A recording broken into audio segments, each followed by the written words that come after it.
Be ready. 15 seconds.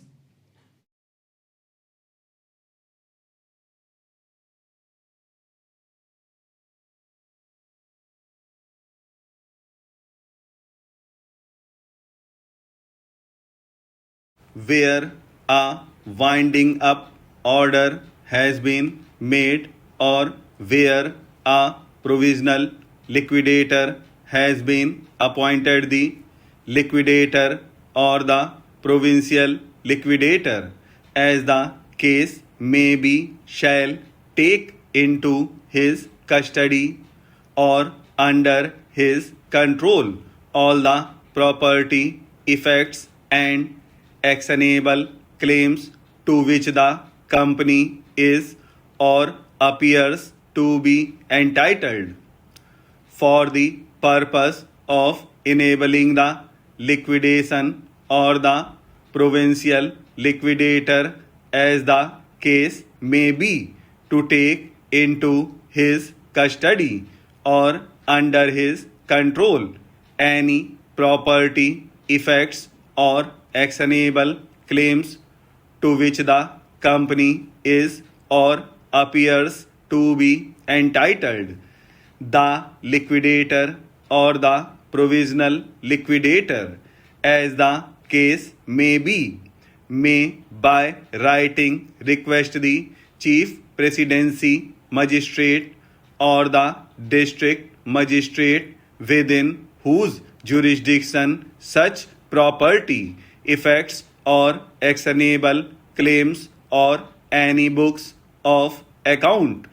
or other documents of the company may be found, to take possession thereof, and the chief presidency magistrate or the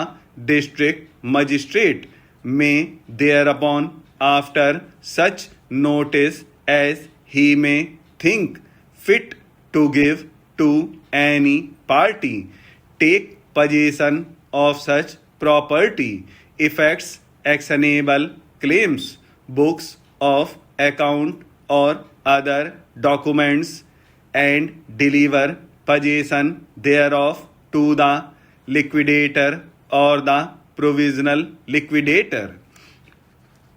for the purpose of securing compliance with the provisions of subsection. The chief presidency magistrate or the district magistrate may take or cause to be taken such steps and use or cause to be used such force as may, in his opinion, be necessary. Section Act that the tribunal may at any time after making a winding up order require any contributory for the time being on the list of contributories, and any trustee, receiver, banker, agent, officer, or other employee of the company to pay, deliver, surrender, or transfer forthwith or within such time as the tribunal directs to the liquidator any money, property, or books and paper in his custody or under his control, to which the company is prima facie entitled, all debts payable on a contingency, and all claims against the company, present or future, certain or contingent, ascertained or sounding only in damages, shall be admissible to proof against the company, a just estimate being made so far as possible of the value of such debts or claims as may be subject to any contingency or may sound only in damages or for some other reason may not bear a value. In the winding up of an insolvent company, the same rules shall prevail and be observed with regard to A. Debts provable, B. The valuation of annuities and future and contingent liabilities, and C. The respective rights of secured and unsecured creditors as are in force for the time being under the law of insolvency with respect to the estates of persons adjudged insolvent, provided that the security of every secured creditor shall be deemed to be subject to a pari passu charge in favor of the workman to the extent of the workman's portion therein, and where a secured creditor, instead of relinquishing his security and proving his debt, opts to realize his security,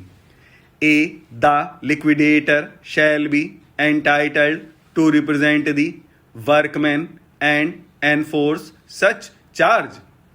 B. Any amount realized by the liquidator by way of enforcement of such charge shall be applied ratably for the discharge of workman's dues, and C. So much of the debt due to such secured creditor as could not be realized by him by virtue of the foregoing provisions of this proviso, or the amount of the workman's portion in his security, whichever is less, shall rank pari passu with the workman's dues for the purposes of section 529A. All persons who in any such case would be entitled to prove for and receive dividends out of the assets of the company may come in under the winding up and make such claims against the company as they respectively are entitled to make by virtue of this section, provided that if a secured creditor, instead of relinquishing his security and proving for his debt, proceeds to realize his security, he shall be liable to pay his portion of the expenses incurred by the liquidator for the preservation of the security before its realization by the secured creditor. For the purposes of this proviso, the portion of expenses incurred by the liquidator for the preservation of a security which the secured creditor shall be liable to pay shall be the whole of the expenses less an amount which bears to such expenses the same proportion as the workman's portion in relation to the security bears to the value of the security. For the purposes of this section, Section 529A and Section 530 mean a workman in relation to a company means the employees of the company, being workmen within the meaning of the Industrial Disputes Act 1947. B. Workmen's dues in relation to a company means the aggregate of the sums due from the company to its workmen as per the law.